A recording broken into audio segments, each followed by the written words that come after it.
All right, so to start things off, I just want to read a comment or feedback we got from Matthew. Matthew's question was on increasing like his intensity during his base training, and he just said, "Hey, thanks for reading my question last week. It was genuinely helpful." So I know Wow. sometimes we're not sure. Maybe we're helpful, maybe we're not, but Matthew thought we were actually helpful. So Wow. Thanks for that, Matthew. We're not wasting our time. That's good. Speaking of follow-ups, so this first question this week comes from Josiah, and it's a nutrition follow-up question. Josiah says, "Hello all. I really appreciated the podcast you guys did on nutrition. As someone who was a chef for a long time and still works around food, I have struggled to eat healthy my entire adult life." Drew, you can relate. Now that I am focusing more on my fitness than ever in the past, I find diet to be the last hurdle I have to jump to really lose the last 10 to 15 pounds. I appreciated the whole food diet, so not whole, but like whole food diet conversation, as that has been where I am trying to focus my efforts. My question is, at what point does a food become processed? If I chop vegetables and stir fry them, is that still healthy? If I blend chickpeas into hummus and add a small amount of oil and seasonings, is that still healthy? I know it is healthier than purchasing pre-made hummus that has preservatives and other junk in it. Also, I've had a hard time suffering through bland and under-seasoned foods. At what point are seasonings and spices unhealthy? Obviously, pre-mixed seasonings that are high in sodium are not as good, but mixing your own spices and using small amounts of healthy oils and salt is probably okay, right? Again, I really appreciate the podcast, and I hope this isn't too long of a question. Thanks, Josiah. I have so many thoughts on this, and I'm ready to jump in. Unless Go. Do it. Go for it. Take it away.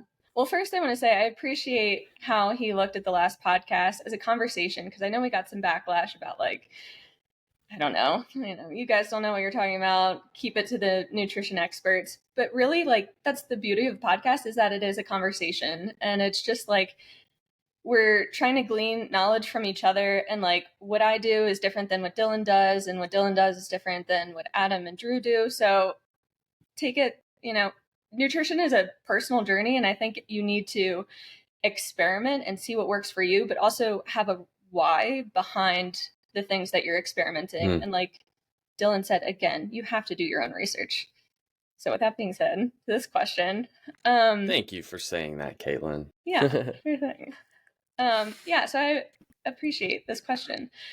And to be a little bit hippy dippy, kind of, if you heard the last nutrition podcast, kind of got off on a tangent about like the, us being energetic beings, and we take the energy of the food that we eat. And that's how I got on the topic of hunting and a cow that is processed. I think I misspoke, said, there's a lot of cortisone. I meant to say cortisol running through its body, and I think that affects the quality of the meat.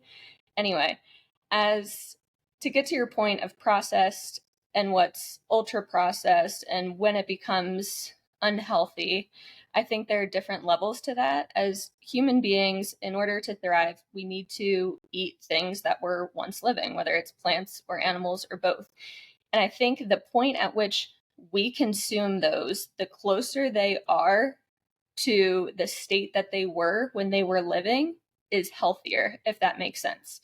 So since he gave the example of hummus, I have chickpeas on the brain. Take falafel, for example. If you don't know what falafel is, it's super good. It's like a Mediterranean dish made from chickpeas and then like equal parts cilantro and parsley, and it has seasoning and olive oil and maybe a little bit of tahini. Anyway, so good. You can make that yourself, and it's whole foods, and it's chopped up, and it's cooked, and you can bake it, which is better than frying it, or you can press it into patties and like pan fry it in olive oil. So good. Or you can go to your freezer section and buy pre-made falafel. I don't even know if this exists, but like, say, I'm sure it does. In order to give it a much longer shelf life, they could take the chickpeas and ground it into chickpea flour. So the chickpeas that had all this fiber becomes ultra processed, and then they mix it with onion powder instead of fresh like onion, and preservatives, again, to give it that shelf life. And you could slap that frozen falafel that was probably fried in canola oil because it's cheaper than olive oil, and then slap that on like a pita bread that also has a shelf life of probably far too long, or you can make it yourself and it'd be much better. Is the frozen falafel probably better than Kraft mac and cheese? Yes, 100%. But the point is that you're taking steps in the right direction, and just like that you try and you care. And as a chef, I really believe that I believe that people intuitively know what's right and wrong. I think or what's good and bad for their body. I think there are people that truly like don't know what's healthy because they come from a long line of, family members that just, grew up in a food desert where like Wendy's and KFC are your options. And like, maybe you don't know, but I mean, you're a chef, and I don't think spices, if you really want to get into the nitty gritty, like you could probably run a test on different spices, and things that shouldn't end up in your turmeric probably end up in your turmeric. But if you live like that, then you're going to be a recluse and be scared of everything, and that's not healthy either. Let me go off on spices real quick. Yeah, I'm like, when he said spices, I'm like, that's a category that I've not really thought about. Like, okay, so unhealthy spices. Yeah, because for the most part, I'm not gonna do a blanket statement here. For the most part, spices are healthy. You should include spices. And the fact that he's like, I don't know if I should add spices to my food because like that's processing it. No, dude, add spices to your food, because not only will it make your food taste better, and not every spice is the same. There's tons of different spices, but for the most part, spices are healthy and they are adding to the healthfulness of your meal. So add spices to your food, please. Yeah, especially, I know you kind of like discounted the fact that it makes your food taste better, but that's huge. If your healthy food doesn't taste good, you're not going to eat your healthy food. You're going to eat the frozen falafel. But if you can make that homemade falafel, I think that's an argument that a lot of people that take to cooking make as a way to justify not eating out, is like, I can make this meal at home, not only cheaper, but I can make it taste better for me. Because the chef at the restaurant doesn't always know your palate. So like they might make something that tastes good to someone else, but it might not taste perfect to you. Whereas like when it's at home, and especially Josiah here, who is a chef, who like actually knows how to combine ingredients to make them taste flavorful. You can cater it specific to how you want it to taste. This isn't a spice, and I know you guys are going to probably roast me for this, but I have a really good reason. I love Hidden Valley Ranch. That's like a Midwestern thing. Oh my gosh. I'm not going to lie. Like, I like some Hidden Valley Ranch, dude. And the amount of salad I eat when I put Hidden Valley Ranch, and I'm not like drenching the thing in Hidden Valley Ranch. I'm putting enough on there to make the salad taste a little better. The amount of salad that I eat in a normal week increases probably like threefold if I put Hidden Valley Ranch. And I've even tried the light stuff, can't do it. My salad input just drops.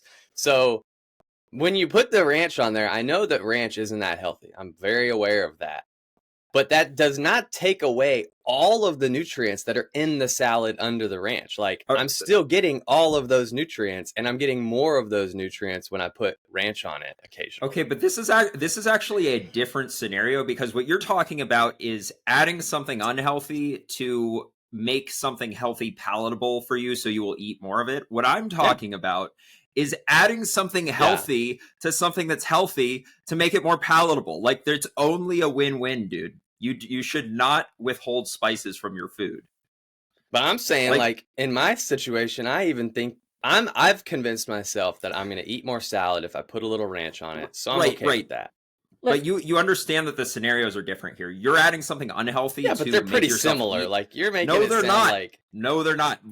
They're in the same realm. One is actually adding to the healthfulness. Yeah, so of the that meal. one's a no-brainer. Yeah, dude. One is not adding to the healthfulness of the meal. And I'm even saying, taking it a step further and saying, I'm okay with putting a little bit of something that's unhealthy if it means I overall eat more healthy food. All right. I'm not going to roast you for that, because I think I also mentioned looking at it as a net gain or a net negative. And for you, if you're not going to eat salad unless you have ranch on it, you should probably just use the ranch. But You guys the demonize fact, things. Like, listen, a but little the bit of ranch fact- ain't going to kill you. But the fact that you know it's unhealthy, but you continue to do it instead of, again, just trying different options that could be I have healthier. tried. I just told you I've tried the like fat-free ones. It just doesn't Well, happen. that's- Like, Oh, that No, doesn't make it that's good. not- That's that's good. not- No. well, I'm just telling you, I really like ranch, so I don't really care to try Okay. the other things. I Okay. guess Oh my gosh, I, but- I actually wasn't roasting you for putting ranch. The only thing that I was saying is that your analogy doesn't work in this scenario because spices are healthy. It's not you're not No. you're not adding I something. I wasn't using it as an analogy. I was adding it on to that. Okay. Yeah. All right. Yeah. Okay. Yeah. I wasn't using it as a like. I'm aware that ranch is unhealthy and that it's not a spice. And yeah. So, Also- Drew, have you tried alternative brands? Like, I know you mentioned like specifically the Hidden Valley Ranch. Have you tried like a healthier version of ranch dressing? Yeah, they're all fake, dude. I know. That's Well, no, the Hidden Valley Ranch one is probably the most fake. So good, It'd dude. be better if you got like something that's a little bit more like Yeah, I've healthy tried. ingredients. Okay. Yeah, no, I've tried those. Yeah. It's funny you mentioned they're that good. because I've been making my own salad dressing. We have a local olive oil store and so good. And they have infused olive oils, so like citrus olive oil. And then they also have balsamics. And if you get like a apricot white balsamic and do like 2/3 of the balsamic and 1/3 of the olive oil with a little bit of salt and pepper, oh my gosh, it's so good. So good. Ain't Wow, that, yeah, ain't I like that that. Hidden And Valley try. Ranch, though. All right. I think ain't. we're going It around. ain't. We're going down too much of a tangent here. Yeah, we've sorry. strayed so far from this guy's question at this point. Yeah, we need to bring it back in line. So Yeah. Okay, I also don't want to sound contradictory because in the previous podcast I said some people like avoid salt, oil, sugar to not overeat because that combination of things won't, like, when added to food, you won't feel as full as quick. That's also maybe not Josiah, but that's also a chef trick. When things like are coming out fast and might not be, I don't know if they do this intentionally, but like in the right increments, salt, oil, and sugar, like it's gonna make anything taste better. Like adding more fat, so that's the oil component and whatever. But I think that's different than kind of what he was asking with the spices. Yeah, and, I mean, like, I definitely wouldn't put. yeah. I don't even know if I'd put salt in the spice category. I think that's its own separate category. Salt, sugar for sure, and then obviously oils. But so I went down a tangent about spices that caused us to go down another tangent, and we strayed so far from this guy's question. But the original question really is about processing, and he kind of just added spices in there as an anecdote. Which, by the way, I would put spices under the category of whole foods, by the way. Because a lot of times if you look at the ingredients list on spices, there's one, like if you look at turmeric, you look in the ingredients, it's just turmeric. That's it. They didn't add anything else. And if they do add anything else, don't buy that one. Buy the turmeric. That's just turmeric. I think that processing is a sliding, it's a gray scale, right? It's not like this is processed, this is unprocessed. I mean, technically you chopping an onion, you're processing the onion, right? But even cooking, right? Yeah, or cooking the onion or doing literally anything to it. You're processing it. But I think that for the purposes of talking about whether the healthfulness of food, I think that the difference between, say, like a processed food and a whole food is the ingredients list one ingredient. So you can go down the produce section and you can buy a bunch of vegetables, and you're buying a tomato, it's just a tomato. You're buying kale, it's just kale. You could go to the spices and you could buy turmeric and it's just turmeric. And then as soon as you go, I don't know, get a bag of chips and the ingredients list is like a freaking dictionary, that's a processed food. And we have to process some foods. Like you can't just eat raw pasta. Like you have to cook pasta. So like, yeah, but you can also just not eat pasta. So to be fair, Yeah, but I I'm would saying say I would say some foods pasta have to be processed. pasta's in the gray area of processed versus unprocessed, but pasta, if you look, it depends on which pasta you buy, but if you look at the ingredients list, like you could buy whole wheat pasta and it's literally the only ingredient is whole wheat. And water. But you have to cook. Well, you add the water later. Yeah. Well, no, I mean, pasta is sometimes egg, the flour, and water. But anyway, that just Well, you Yeah, so, always like, you always it's add the water actually later, and super easy to make at home. yeah, Yeah, so I think you've talked about this before, Dylan, or you've put it this way, where it's like you're always just trying to make a choice. Like, there's a healthier option and there's a less healthy option.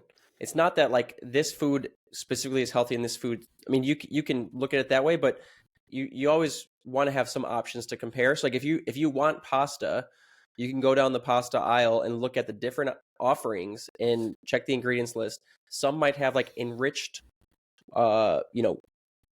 white flour, and that's what they make their pasta out of, or it just might say like whole wheat flour. The whole wheat flour is probably going to be less, a little bit healthier. They're both still processed, and you could argue that they're both like processed in the same way, but one might have a little bit healthier ingredients that they're going to include in that processing. Yeah, and as far as wheat products go, like I think most people know this, but the white wheat products are less healthy than brown or whole wheat products. And I think most people know that, but it's actually a processing thing.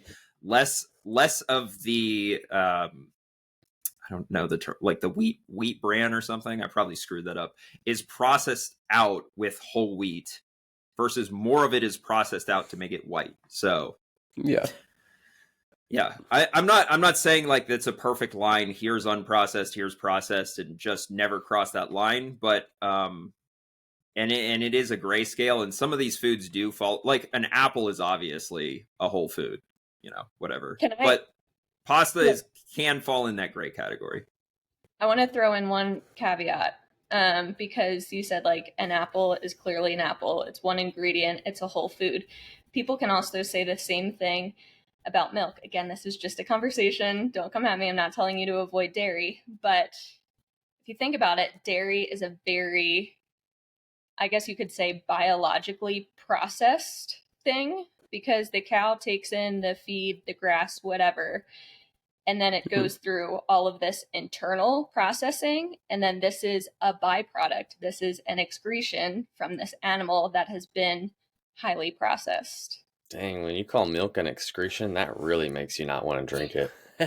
Well, so Caitlin, real. you were like, don't come at me. I'm not telling you to not drink dairy. I'm telling you to not drink dairy, and I don't think that's controversial. Like, I think even non-vegans, quote, like, because I know this is coming from the vegan right now, I think even non-vegans are jumping on the no dairy bandwagon at this point.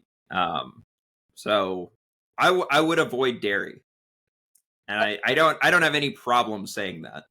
There's some research out there, microplastics and PFAS, the forever chemicals, are something that we're starting to see more of in our food and our water and our soil. And they've actually done studies that it turns out we can't really get rid of those forever chemicals, but cows can. And they found out that they get rid of them in their milk. They're absorbing them through the grass that they eat, and they're excreting that. And when we consume that, we are consuming there you go more forever chemicals. There you go, too, Drew. so. How do you feel now? You're drinking plastic infused excretions from cows. Oh, well, I don't drink that much milk. We do very limited dairy products. I'm just kidding. Same reason. Dairy, if you read the book The China Study, you'll be afraid to eat dairy for your whole life. But it basically says that all dairy products give you cancer. Forget the guy's name that wrote that book, but pretty controversial book, like 20 or 30 years ago. I think it was one of the largest, what do you call it? Observational studies on diet that's ever been conducted. So anyways, bringing it full circle, I feel like we would all recommend trying to cling to more whole foods when intaking any kind of nutrients. And the best way to do that is just cooking your own meals. The more you start purchasing meals, whether it's from a restaurant or the store that are, pre-made, the more processed it's going to be, the less you know about what the ingredients are. And I get that Josiah is a chef, so he might not want to come home and cook another meal. And if he's already cooked, 100 meals that day. But you probably have heard of like meal prepping. That could be like, that's a really good option for people that don't want to cook their own meals every night. Is, you take your day off and you spend 3 hours cooking your meals for the entire week, and you put those in the fridge, and you've got, quote unquote pre-made meals that you've prepared yourself, and you can just grab from, heat them up, and eat them that way. That's, it's a really good option for people that just don't want to cook every day. I wanted to make a comment about another thing that we talked about in that nutrition conversation a couple weeks ago. Will had said something along the lines of like, we're already creating inflammation. This is totally unrelated to this guy's question, but we're going to go there. Of course. Will had said something along the lines of like, we're already creating inflammation in our bodies from working out and riding, and we don't want to add to that inflammation with the food that we eat. And I don't know, there's something about that like, I don't know, like that makes food seem so negative that like, and he gave a strange example of whole wheat pasta versus vegetables. And to me, like both of those are really, really good options post ride, because we all know that you need to replenish the carbs that are in your body post ride. And I don't know, there was something about that just had me thinking for the last couple of weeks of like, I don't want to get to the point where I think so negatively about so many foods that I am not fueling enough or not fueling after riding. And to me, a whole grain pasta dish after a ride is a great choice. I don't know how to like verbalize or explain that, but there was something about that I don't know. I mean, seemed a little too harsh. I would agree that was too harsh. I think that, like, do you know what orthorexia is? Mm-mm. So it's when somebody's so obsessed with eating healthy that they restrict their diet so much that it's actually probably not healthy at that point. Okay. Yeah, that's what I'm afraid of. I don't think so personally. Personally, I don't have that issue, but I'm saying I'm afraid that that's where we're going to end up. Right. I don't think you're going to reach that point, Drew. I'm not. Personally, but... I'm not. Yeah. But like, I don't know. There is a difference between having orthorexia and just being mindful, a mindful, healthy eater. And I mean, it's good to be conscious of that. And I think that as far as eating healthy does not mean that you should restrict calories to the point that it affects your performance. That's obviously I think what was never like restrict calories. Yeah, agreed. Unless you're like specific body composition targets. I think what was like the thing about we were talking about antioxidants specifically, and I agree antioxidants post ride is great. And I think when we go down when we get hyper focused on one aspect of a food, antioxidants, let's say, and you forget about all the other healthful benefits that a food offers, and you get so focused on the one little thing, antioxidants, or one big thing, antioxidants, and you throw what's the saying, you throw the baby out with the bathwater. Like I like to, and I think Caitlin talked about this, like I like to think of food as like, oh, I'm not going to not eat potatoes because they have starch.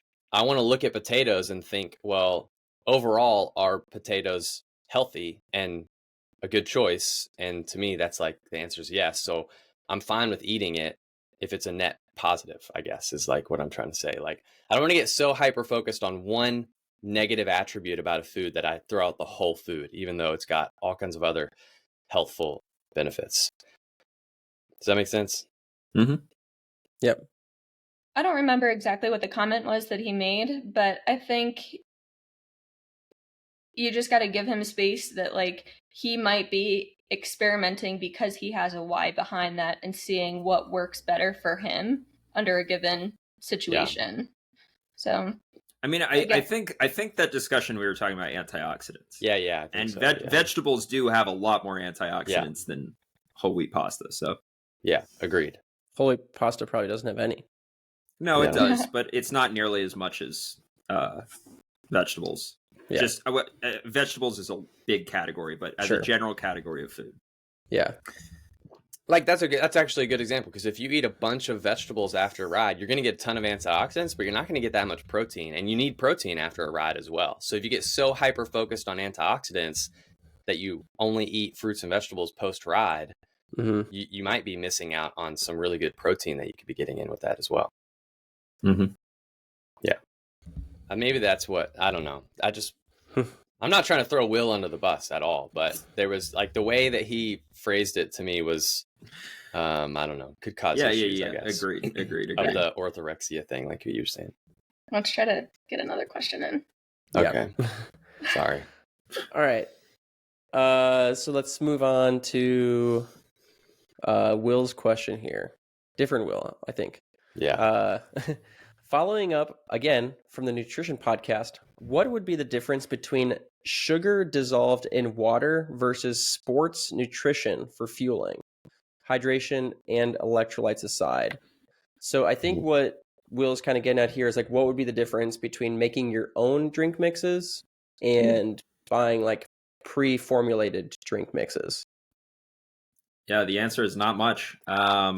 The pre-formulated drink mixes will have the exact optimal ratio of maltodextrin to fructose for the highest absorption possible, and the ratio of just the ratio of in sugar or in honey or in maple syrup or anything that you can buy at the store will not be 100% perfect. So your absorption level will probably not be as high as it possibly could be, but actually it's going to be pretty close.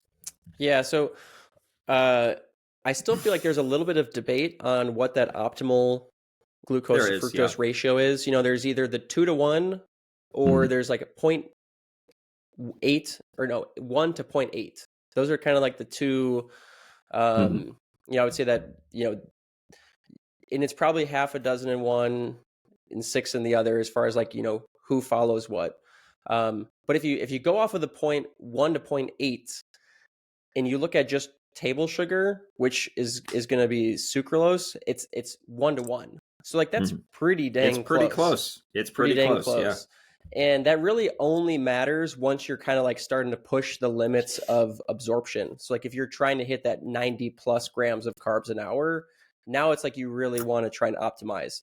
But if you're already below that and you're not trying to optimize 100% for maximum absorption, then yeah, table sugar in some water with some electrolytes mixed in is probably just fine. I'll throw out one more reason why you wouldn't necessarily want to use table sugar for racing or long training rides where you're trying to intake a lot of carbohydrates, is that table sugar is very sweet, and when they use maltodextrin, it's actually less sweet and more palatable for long periods of time.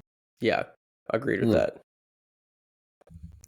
Yeah, and that's actually like my preference is always unflavored.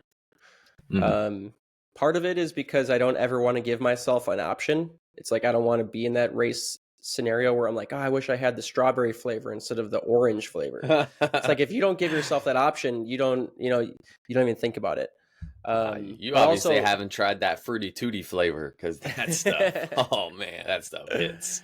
But I would also prefer if it just tasted as bland as possible, and that's where some of the unflavored stuff, like they try and, it's not unflavored, like you're still going to taste some level of sweetness and some level of like acidity, but it's as close to as you're going to get with like still taking in sugar, more or less. I think you should totally try and make your own drink mix. Yeah, I mean, I've experimented with it a lot, actually. And you don't even have, like, table sugar is just a really convenient way to do it. You can go to the store at any time and buy sugar. But you can also like buy like a bag of glucose and a bag of maltodextrin and like measure your own formula. Like that's an option.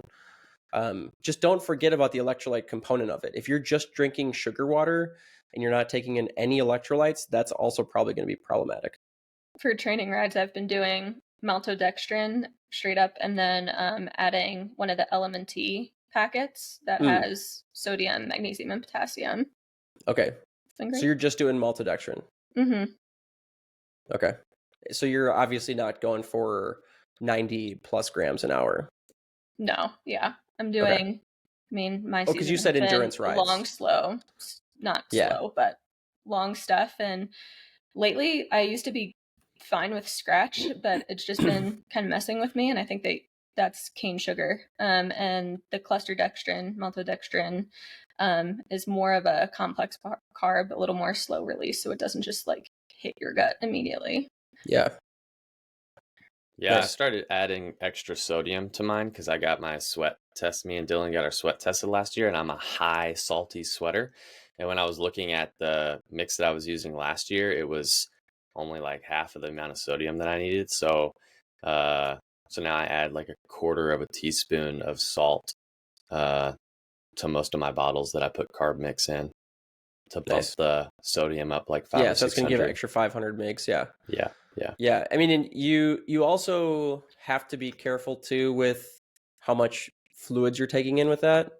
Because osmolality, isn't that what that is? Osmolality. Yeah. So, you can put the same 90 grams of carbs in the perfect ratio with, 500 mgs of salt in a 20 ounce bottle. And then you put it in a 24 ounce bottle, and the osmolality, which is, the osmolality changes. And same with adding salt. So if you take that same formula and you add salt to it, it's going to change the osmolality. And there's like different calculators online where you can compare the osmolality, and you can mess around with like, okay, if I add this much salt, and everyone's like optimal osmolality is going to be different. So you kind of have to experiment with that too. And if you find something that works well, but you want to add more salt, then you have to just maybe use the calculator and see how much more water do I need.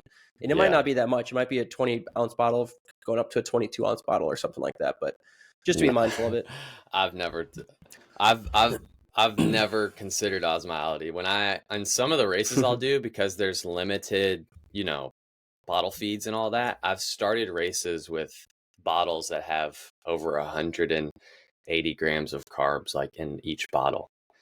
And my game plan is like, I'll drink this, and then whenever I can get water, I'll get water to kind of level out the osmolality, I guess, or to help dissipate those carbs. But that's pretty common. I call those the hyper concentrated bottles. Yeah, that's pretty common. I mean, like Canadians straight up just put maple syrup in their bottles. That's like mega concentrated. That's so concentrated. Not Canadians, like just Adam Roberge.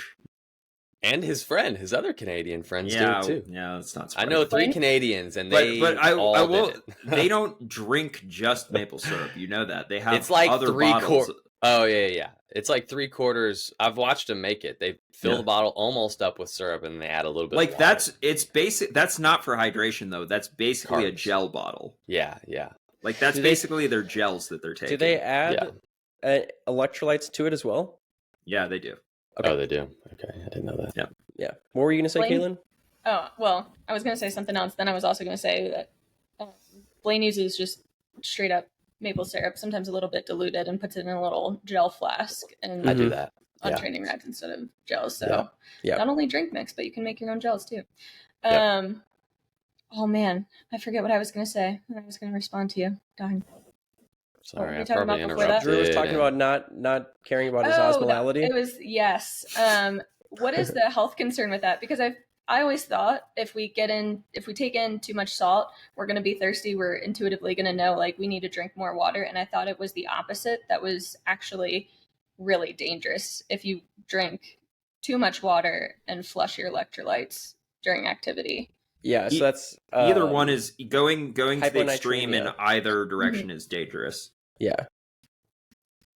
Yeah, so dehydration versus overhydration, more or less. So yeah, if you're sweating a lot and you're not taking in electrolytes and you're just drinking water, then you can get into a situation of hyponatremia, which can be very dangerous.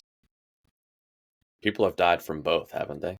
Dehydration and Overhydration. A lot of times they actually say hyponatremia is more dangerous because the symptoms are less prevalent. So like when you're getting dehydrated, you like lose energy, you start to get a little bit lethargic, you like really want hydration. But with hyponatremia, it's not as severe of symptoms. So like, you know, the onset of the actual like fatality symptoms can be pretty quick. Gotcha. But either way, yeah, you want to definitely be mindful of it. Okay, let's get to this last one super quick. Lorenz from Germany here.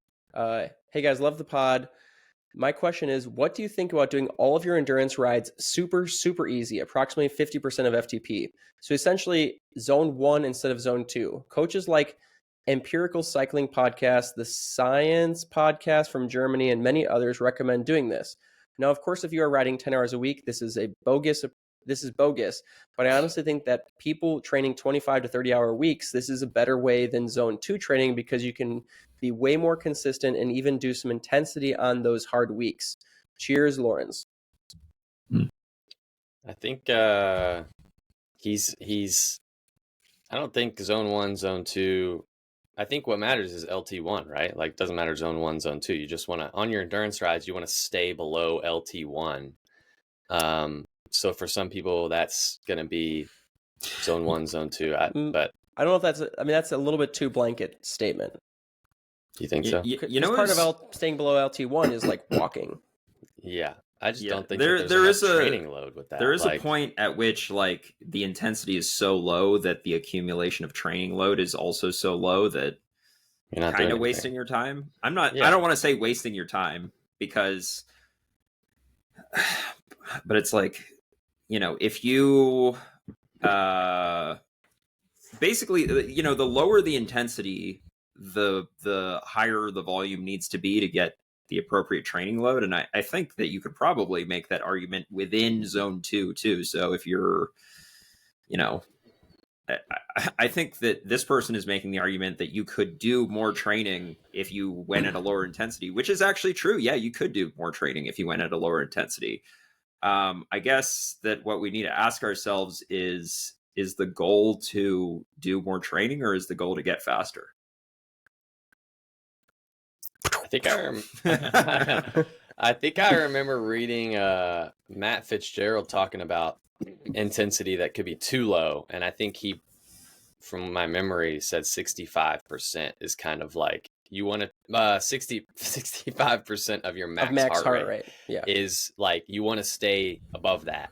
So for somebody with a 200 max heart rate, that's a 130 beats per minute, which I think, at least in my training, that's a very easy number to stay above when I'm doing an endurance ride. Like 130 is not very hard, or 65% of your max heart rate shouldn't be that hard. So I still think even if you're doing 25, 30 hours a week, staying above 65% of your max heart rate is pretty doable. And that's well below. And I would almost guarantee that that's still going to be well below your LT1 and a productive enough power intensity level to where it's worth. You know, so she gives out a couple of examples of, I don't know, maybe podcasts or coaches that recommend doing this. And I will say that there are actually people who recommend doing the opposite. There are people who recommend staying in high zone 2 on your zone 2 rides to basically like maximize your time in zone 2. There are a lot of people who recommend doing quote high zone 2 rides. So we talked about that in last week's pod. Yeah. I would say it depends on like the time of year also, you know, and what kind of what phase of training you're in. I think if you're doing really, really high intensity work, so like maybe in like a specialty phase, it might be beneficial to do your endurance rides a little bit easier, just so you can have more effective high quality rides or high intensity rides. Because that's probably what's going to move the needle come race day. Like you're getting close enough to race day that it's those sharper efforts that are going to probably matter more. And on the contrary, I would also say early in the base season, when you haven't built quite as much aerobic capacity and cardiac drift might still be a factor in some of your longer endurance rides, maybe targeting, low zone 2 at the start of your rides could be a way for you to better stay in zone 2 for a longer ride that you haven't quite built up to yet, because you're not going to have, even if you do have cardiac drift, you're still going to be able to maintain zone 2. Otherwise, though, I just don't know that I think it really just depends on how much you can handle. Like if you can handle 25 hours to 30 hours a week and you're doing mid zone 2, I don't see a whole lot of problem with that. Yeah. I mean, honestly, a lot of times, whether I'm in high zone 2 or low zone 2 will literally just depend on how I feel that day. Yeah. I will not go over zone 2 if it's a zone 2 ride, but if I'm feeling amazing, I'll just ride in high zone 2 and I'm like, this feels good. And if I feel like crap, I'll just ride in low zone 2. Yeah. And I don't think it needs to be more complicated than that. Agreed. I thought feelings didn't matter. Only data matters, Dylan. Well, Only data. But part of the Data, your reason why feelings. zones are a thing is because of daily fluctuations, even like within a ride fluctuations. So like this is one of those like losing the forest for the trees, where it's like, if you feel good, it's not that you're riding high zone 2, like your zones might have just shifted 5% up that day. Like maybe you have some extra adaptations that are kicking in, and now all of a sudden what used to be mid zone 2 is like quote unquote high zone 2, but it's still mid zone, like still feels like mid zone 2 for you. Like your RPE is the same, or maybe even like lower than those days where you don't feel great. So I was listening to a podcast the other day with Peter Tia and Olaf. Forgive me, I don't know his last name. Great podcast. They're far more intelligent than I am. If I had a conversation with them, my mind would probably melt. But the thing that I picked up from their conversation that really stood out is they're talking about all of the tech that they're using on Gustav Iden and Christian Blumenfeld, which are some of the strongest, some of the most elite athletes in the world at this point right now. Christian has gone sub 8 for an Ironman, which is just sub 8 hours, unreal. And they have been some of the leaders in pushing like the amount of carbs per hour you can take in, and they light these guys up with different sensors and core temp and lactate testing and every session that they do, and heart rate and HRV, every metric that exists, these guys are using it and trying to implement it in some way. And that's what I was trying to learn more about in the podcast. And then Peter says, how do they apply these in race day in the moment? And what's the most important thing that they are looking at? And Olaf said, you got to go by feel. And I thought, like, that's incredible. So if we're using all of this data in training, like, I think there's a purpose for it, but why wouldn't we also try to hone in on our own perception of RPE during training?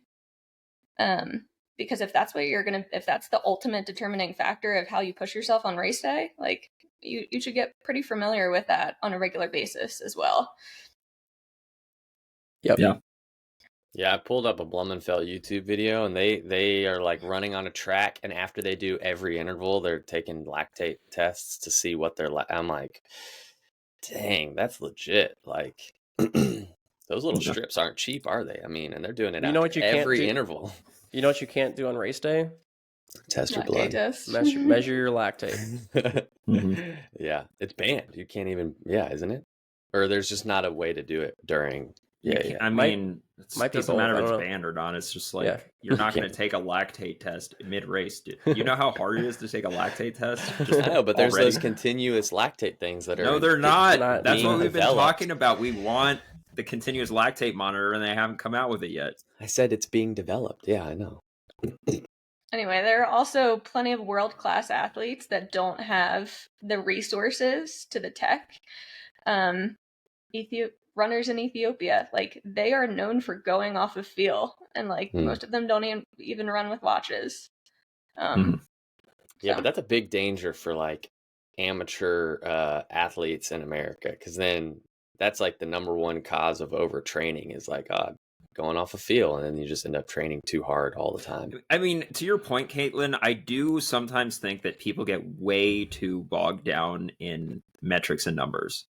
Don't give me that face, Drew. I've said this before. You're don't saying give me that face, Drew. I've said Did those this words just come out of your mouth? Drew, don't act surprised. I've literally said this on this podcast before.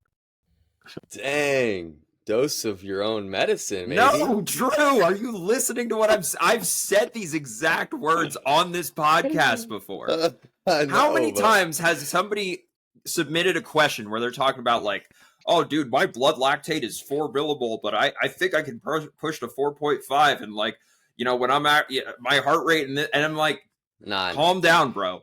Calm down. Take a step back. You just have this MO about you that's all about testing and data. So to hear you say that is not really. My MO, honestly, I'm about to pay you a compliment. To hear you say that, but you're wrong. Reassuring.